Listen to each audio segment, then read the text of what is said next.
Hi, I'm Lindsay Zubek, and this is Grown to Lead, a podcast by the Plum Leadership Group. This show is about the art and science of leadership and the experiences that shape leaders along the way. Let's dive into today's episode. Today, we are going to explore what it really means to build a career and a life that feels meaningful, aligned, and your own. Today's guest is our very own Tonya Drummonds. She's a powerhouse in both cybersecurity leadership and also as a life coach. She's one of the amazing coaches and facilitators at Plum Leadership Group, and I have the privilege of working alongside Tonya very closely. Tonya brings a rare combination of not only technical acumen, but an incredible emotional intelligence. And she helps people navigate not only complex systems, but also the deeper questions of purpose, values, and fulfillment. So whether you're climbing the corporate ladder, changing into something new, or simply asking yourself today, is this it? This conversation, I am sure, will spark something in you. So welcome, Tonya. Thank you, Lindsay. It is so nice to be here with you today. Oh, I'm so happy to be here with you, Tonya. Thank you so much for joining us. I know that this is the first of probably many topics that we'll talk about. Tonya and I always get into deep conversation when it comes to things like fulfillment and meaning, and I'm really excited to dig in deep with you today. So Same let's here. start with the big one.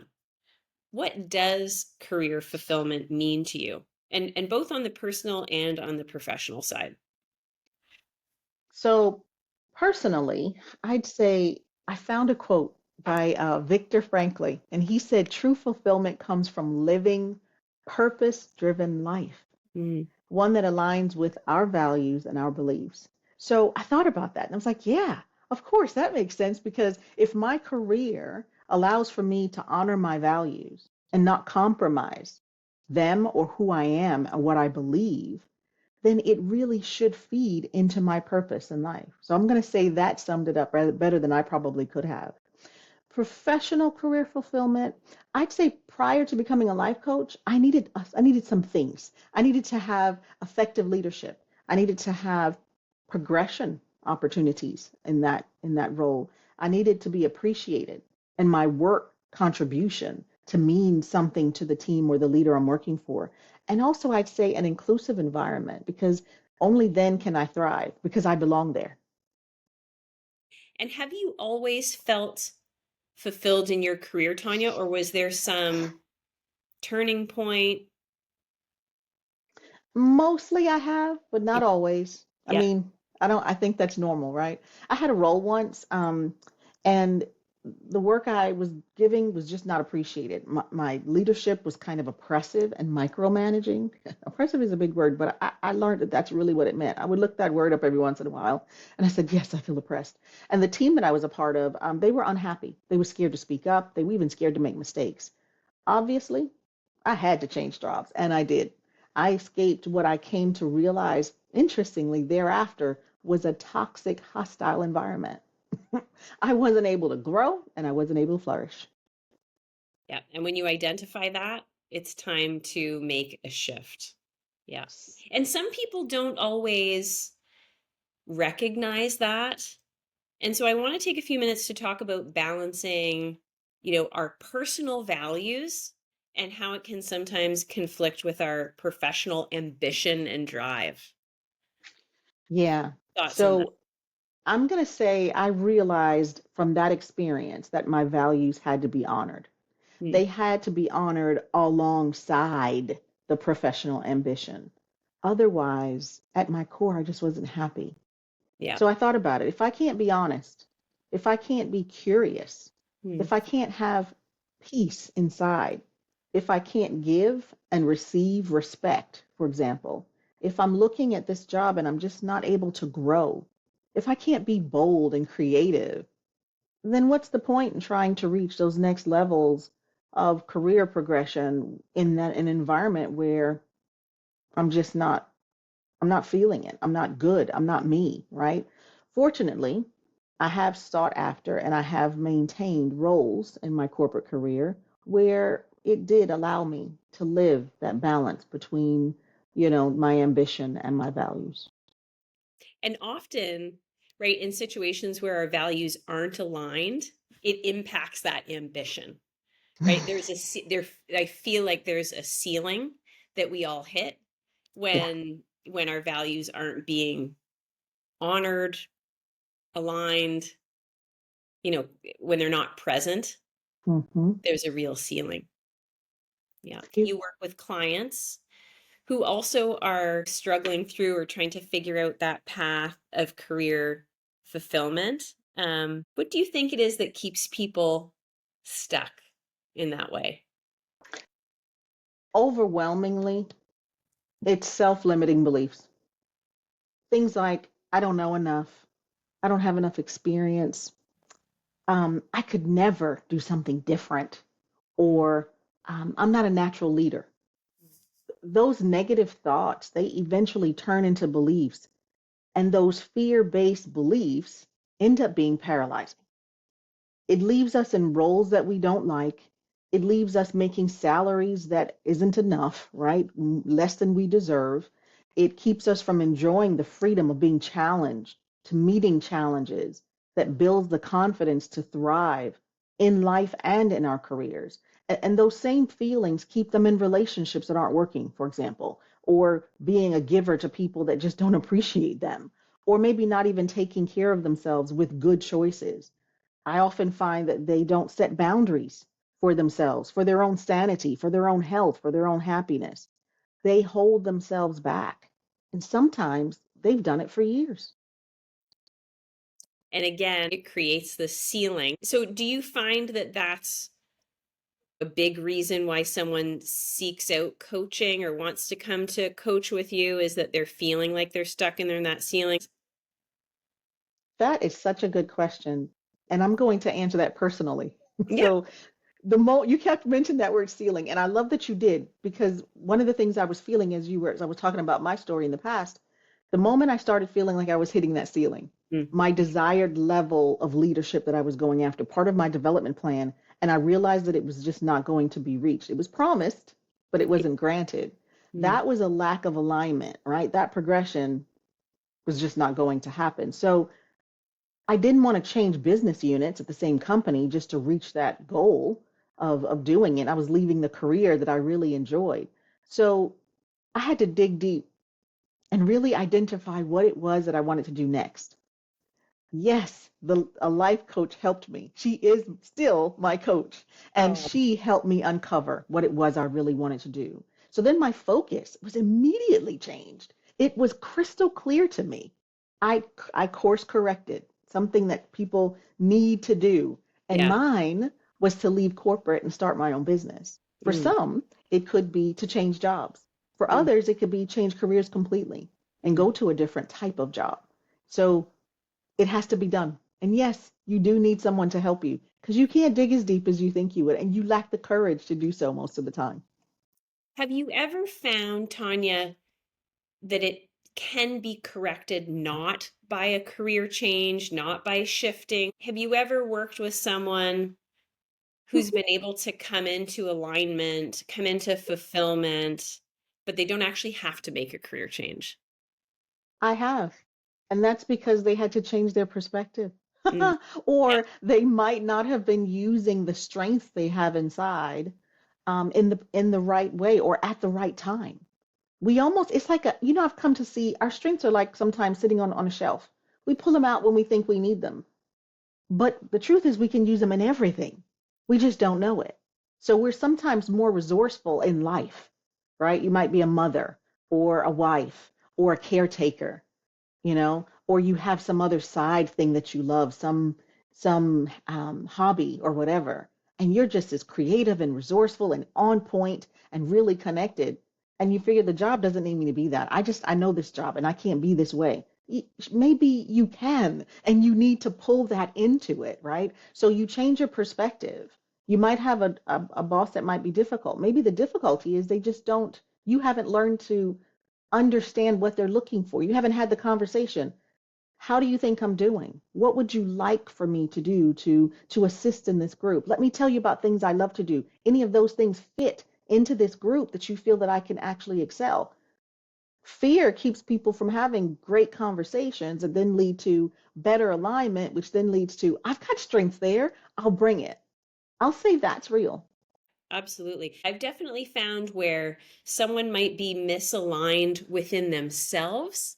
When you can peel back the onion and help them align with themselves, it opens up so many other career possibilities that Yeah, either gives you a new mindset or perspective on, like, oh, maybe this current job that I'm in is amazing and I can succeed and I can fulfill, or I need to move to a different role within my organization, or I need, like, it can be any different avenue.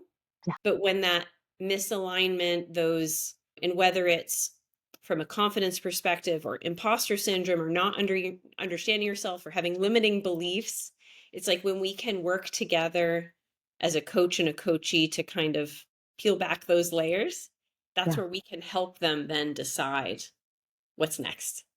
absolutely right. I like to call the coach your power partner. Yeah. Oh, I'm not sure if you've ever experienced this. You've been in a job that's great on paper, but you feel empty. Hmm. Yes. Mine was actually my first full-time corporate job. The role I took was not the role it really was that I thought it was. In other words, on some level, it was the way it was described, but once you got into it, there are more dimensions. Those dimensions really didn't line up with what I wanted to do. I'm not going to say I couldn't do it, I just didn't want to do those things. So I spoke to my executive, told him how I felt, talked about the skills I had, and he agreed. And then he found another role in his organization for me to move into. That was the start of a great career thereafter. And I stayed with that company for over 26 years, rolling into different positions every couple of years. It was an amazing experience. But what I learned from that is that you shouldn't stay in a role that feels wrong for you, even if the team's nice and the leader's good. I had all of that. And the pay, right? Often people are like, the pay is great. I have great Exactly. coffee. Exactly. You really, I mean, it's what matters to you. I needed to feel challenged. I knew that there was room for growth in a different kind of a role, but that one didn't have the kind of growth I wanted. And I figured that out pretty quickly. So you have to feel good about going, but you also have to see yourself growing because of the role. That's kind of important as well. What are some of the signs you notice that someone is craving more fulfillment at work? They don't necessarily come to you with that specific language, but you can identify what are some of the signs. I'd say that when someone talks about work and doesn't smile, or they seem to have some sort of a complaint about something in the job. So it might not be I don't like my job, but they mention some things and I can identify it's kind of a toxic environment. Or there may be the scope of work that they have. It's just not aligned with their skills. They seem to be mentioning that there's always something that's not um, quite enjoyable for them or clear for them to to really jump into. I can do the job, but it doesn't seem like they're sinking their teeth into it. Maybe the workload, they often talk about being burdened, like they can't seem to get it done, like they're overwhelmed with it, right? Like, wow, it's just never enough time in the day, or they're working 40 more than 40 hours a week, maybe 50 to 60 hours a week, and they're starting to feel a little worn out from that. Maybe they actually say something about, well, if I were paid more, or if I had more money. Clearly, that's an indication that they're not being paid enough. Maybe they should be looking at their industry to see if that is indeed what that industry is rendering in different companies. And if not, they might need to bump up some skills to maybe get into something else. There are a lot of things, or maybe they have talked about their leaders being micromanaging. Well, now they feel less trusted. They feel somehow like, their boss might be insecure. They have to always reassure them or something. It's always something that you pay attention to. It's what you don't hear all the time that might give it to you. Then others, of course, are quite verbal about what they're feeling. But for the ones that don't, you pay attention to what they're not saying. And you also watch the body language, the facial expressions. Fulfillment is pretty clear. It comes with a smile. It comes with happiness Like and confidence. energy and a And real, and relaxed shoulders. People yeah. come in there like this and they're just kind of, a little bit unhappy. You're going, "Ooh, there's something going on there." If you were a massage therapist, you'd be like, bring those shoulders down. Let's breathe a little bit. Let's see a little bit contentment going on there. But they're not. They're not content. One thing that you always talk about, Tanya, when we are in conversation is the topic of empowerment. So, what role does self leadership play in creating a fulfilling career? I would say it's very important. It's Mm. a key role in having a fulfilling career. I'll give an example. As I progressed into more senior roles, I realized that I need to manage my career differently.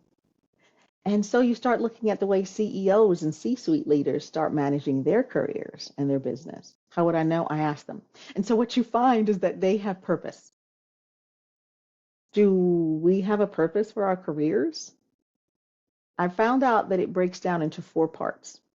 I had to find out what is my personal vision and mission statement. You figure out, wait a minute, what do you mean personal vision and mission statement? Every company has one. I should have one too. Okay. What are my uncompromising values? What things will I not want to do or change about my values that are important? How well do I manage my thoughts and emotions? So if it's all over and I can't contain myself, it's not good. And then lastly, what are my strengths and my talents? Am I clear about that? So you have to know that when you look at C-suite leaders or you look at CEOs, they know what they can do well and they focus on those things. So if I don't know those things, I don't have self-leadership. I can't lead myself through my career and different environments and situations and roles to get to that ultimate goal. I'm just letting life happen. My career becomes stagnant, right? And in And someone else's hands, right? That's where we think it's someone else's responsibility or job, right? Where it's yeah, really about it's ourselves. true. I Hmm. mean, there's a business to run. If you're content being in that spot and I'm challenging you and you need to understand what your own mission and vision statement is, at some point you should be meeting me halfway and saying, so I want this. I'm looking at you going, yeah, you need to be in this role. This would be great. But you need to know you want that role. You need to know that you are ready for that role. You need to bring that role up to me in a way that makes me understand that you're good for it. So, yeah, I found out that speaking up, having wonderful conversations and speaking up, and I asking the right questions in order for them to think of you when it's time and to come back and say, hey, we talked about this. Where are you? All of those things matter, but you must lead yourself through your career. No one is going to hand it to you. 100%. Yeah, absolutely. The next step in your career, the change that you want to make, both from a personal and professional standpoint, it starts, right? It starts with you, certainly Yep, with the support of coaches and those around you to support and guide you. But it does start with, even with the coach, right? right. It is, we can guide, we can ask That's questions, we right. can offer advice and insight and reflection, but ultimately it's up to you as an individual That's right. to decide what are my values, what are my strengths, what is my, I love the vision and mission statement. I think you and I are going to work on one for each other. I love that. One thing that I often hear from clients, and I'm sure you do too, is I'm stuck. Mm. What do you do? Where do you go? Well, you're smiling because you and I have learned some things together as we were in our training to be life coaches. And the first thing we do is help them give a label and a description to that stuck feeling. That kind of creates a picture in their mind and a tangible feeling about that. It's clarity for them on what that stuck feeling is. Then we ask them what they long for. You have to go straight to the opposite side, something that is different, so far away from what they're currently feeling in this stuck feeling. I want to find out who they would become, right, with this new, better version of themselves that they long for. And then you want to know, why is it important? You don't want to have a dream that doesn't have any emotion and feeling or importance behind it. Then we kind of work backwards from there, right? You help them to start to set a path that gets them to that desired, longed for state. You start digging into values. Your values come again. Yeah. Digging into their strengths. Here, that's important for them to understand. When are they their most resourceful selves? Remember, I mentioned before, when you're the most resourceful and creative and powerful, those are the things you need to stay in. That's your happy spot. That's your most powerful place to be. The fact is that resourceful self, their values, their strengths, it's always there. It's just hidden like a beautiful ornament that you just put away because it's so precious. I'm gonna put this thing away. No, you need to keep it out, looking at it, touching it, having it accessible. We just make that person inside more accessible so that that stuck feeling is no longer the stuck feeling. It's now the unpleasant past because they start moving forward to that longed for state. Is there a book or an article or something you've listened to or read that has shaped how you think about work and meaning? Well, I'm glad you said it the way you said it because it is a book, but I listened to it. So I love that you said that it's something you listen to. And is there a book? So I've got them both. I love listening to books and I love listening because I can get so much more out of it and I can take notes. Because a good book, I'm going to take notes out of it, especially if it's like a self help book or empowerment book. And this one is called Insight. It was all about self awareness by Tasha Eurich. Now, my life coach recommended it just about the time when I was trying to figure out what do you want? What do you want to do? And you're not going to stay here, so what are you going to do? Well, I learned from the book that we often think of ourselves as self aware, but we don't usually have it. Self awareness is the ability to do four things. This was really profound for me. We see ourselves clearly. I think I had that check. We understand who we are. I think I had that check. But we understand how others see us is number three. I'm now out of myself. And then I have to know how I fit into the world around me. Mm-hmm. That was such a wow. I realized I can't achieve self awareness alone. 100%. She calls people who are self aware unicorns. Oh, I laughed because I was like, that means most people are not going to be self right. aware. They think they are.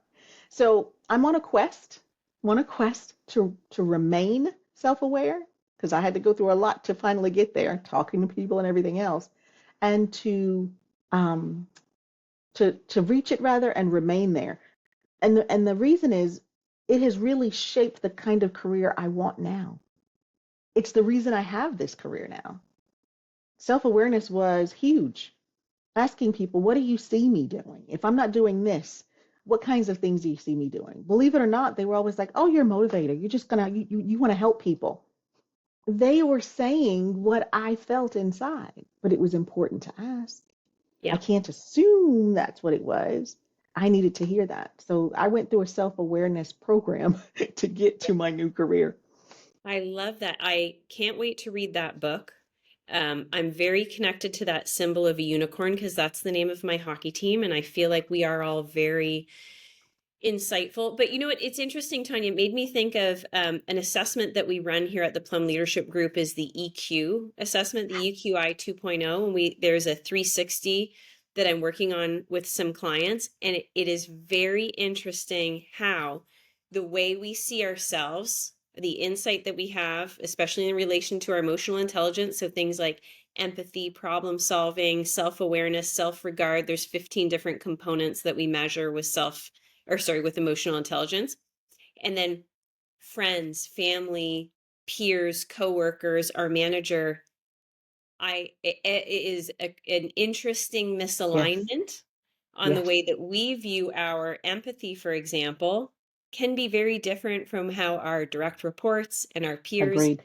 and we can only lead ourselves and our teams, our families, when we have that insight and awareness of saying, like, oh, Tonya, my colleague and peer here at the Plum Leadership Group, views me as even more empathetic than I am, or she views me as having less self regard Less. than I have. And it Hmm. allows me to um, create insight and awareness and adapt. So I can't wait to read that book because Oh, that's, you're going to love yeah. it. And what you just said was you have to be someone who's ready to be honest and vulnerable. Mm-hmm. to get to self-awareness. Yeah. Yeah. So I am I say former runner, don't have my running legs anymore. But what got me through a lot of marathons and what still gets me through sometimes, as we all do, we have moments in life or days where we're at a crossroads or we're trying to get through something, mile 11 or whatever it is when you're running a race that's your low point. Have a mantra, right? Something that I can repeat that I know provides me with strength. Do you have one that you would share or one that you've heard that Yeah. works? Yeah. It's an old one. It's from my favorite ancient book, and we all have heard it. You reap what you sow. So if I'm going to do my due diligence, get in the right place where I need to be, do my homework to know where I want to be, then I'm going to just sow. I'm just going to give my best at it. And I'm guaranteed to reap because I put that much effort into the right thing, in the right way, in the right measure to get it back. Just that simple. Love it. Keeps me from being lazy. Yep. I've got to do in order to get.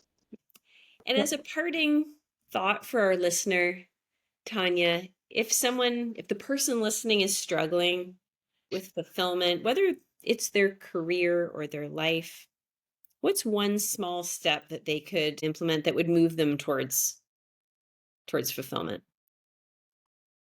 I'd say work is just one aspect of your life. Mm. You can learn to manage it effectively and thrive. Be flexible, find work life harmony. That job should help you be your best when you're not at work in your personal life. And your personal life should be good enough to help you be the best that you need to be at work. So I would say strive to feed yourself. The more well fed and nourished you are, the more aware you are with what you need outside of home. Let that job be what you need it to be, or go find the right one. Yeah. Love it. Beautifully said. I love the work life harmony. Mm. Harmony. Love it. That's very impactful. Well, as always, Tonya, it is a pleasure to speak with you. I can't wait to talk about something else very soon. Thank you for being here, Tonya. If you've ever found yourself thinking, how do we actually get better as an organization? Here's a simple place to look: your managers. Managers have an outsized impact on performance, culture, and whether people stay or leave.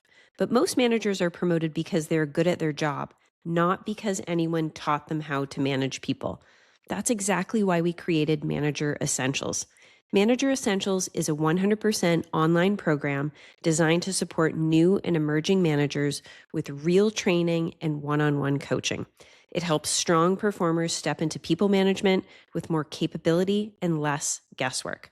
If you're interested in developing managers who can handle the day-to-day realities of leading people, you can learn more at plumleadershipgroup.com. Thanks for tuning in to Grown to Lead, a podcast by the Plum Leadership Group. You can find even more insight and conversation like this one on LinkedIn from the Plum Leadership Group or on Instagram at Plum Leadership. Hear new episodes when they're available by following Grown to Lead wherever you listen to podcasts. Thanks for tuning in, and remember, you are a masterpiece and a work of art at the same time.